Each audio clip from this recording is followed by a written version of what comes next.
2 years ago, I took a look at my kitchen and I realized it looked a little outdated considering I had just built the home in 2005. It was standard builder's grade materials with oak cabinetry, white flooring, and no backsplash. So I prioritized what I wanted to accomplish in this space based on highest impact and lowest cost, and I tackled it one project at a time. My home is an open floor plan, so this meant any choices I made in the kitchen would impact the design and color schemes of the rest of my house. And the rest of my house was definitely still a work in progress. To pay the builder to install white cabinetry, it would have cost me between $10,000 and $20,000 in upgrades. Instead, I spent $149 and I painted them myself. The paint kit that I used offered an antiquing finish, so I did that to my cabinets and I really loved those results since that was the direction I wanted to go in the rest of my home. With the cabinets complete, it was time to focus on the backsplash. I created some sample boards as I made some decisions, and I really like dark backsplashes. So I textured the wall and I chose a Royal Design Studio Springtime in Paris stencil using Homax wall texture to cover up some mistakes I'd made in past projects.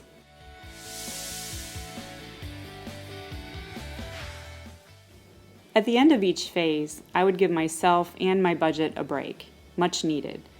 But it was time to address the floor. I felt that the vinyl flooring, as nice as it was with kids, it was time to have this space grow up a little bit. But I had to replace the entire floor from front to back. I didn't want to break up the space. So I decided on this finish, Cherokee Southern Living, and the total floor cost was around $850. In most houses, a kitchen island is a focal point, but here it was an eyesore. Not to mention, this is not one of my finer moments in DIY. Pretty horrible attempt at covering up scuff marks with ugly paint. Plus, no one sat here, so I wanted to make the kitchen island more useful and blend with the rest of the house.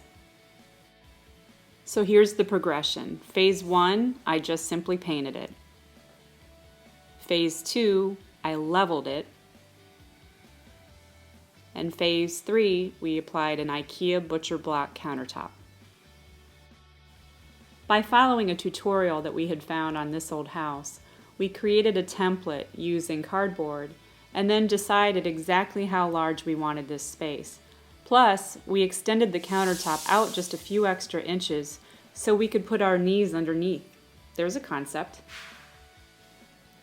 We were able to make our countertop wider by splicing 2 IKEA Numar countertops together. That's what you see us doing in this picture. And with a coat of poly, this is the final result. So with only $1,600 invested, I felt that maybe I had shortchanged myself in the kitchen and wanted to think up new ways to embellish the space.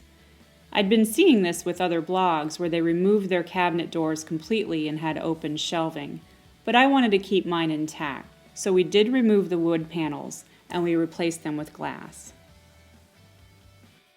And then I discovered this kit on Amazon.com. I had to order it and try it myself.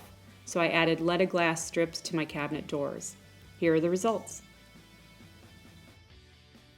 It was also time to fill in some gaps, literally. There was a huge gap at the top of my cabinets that always bothered me.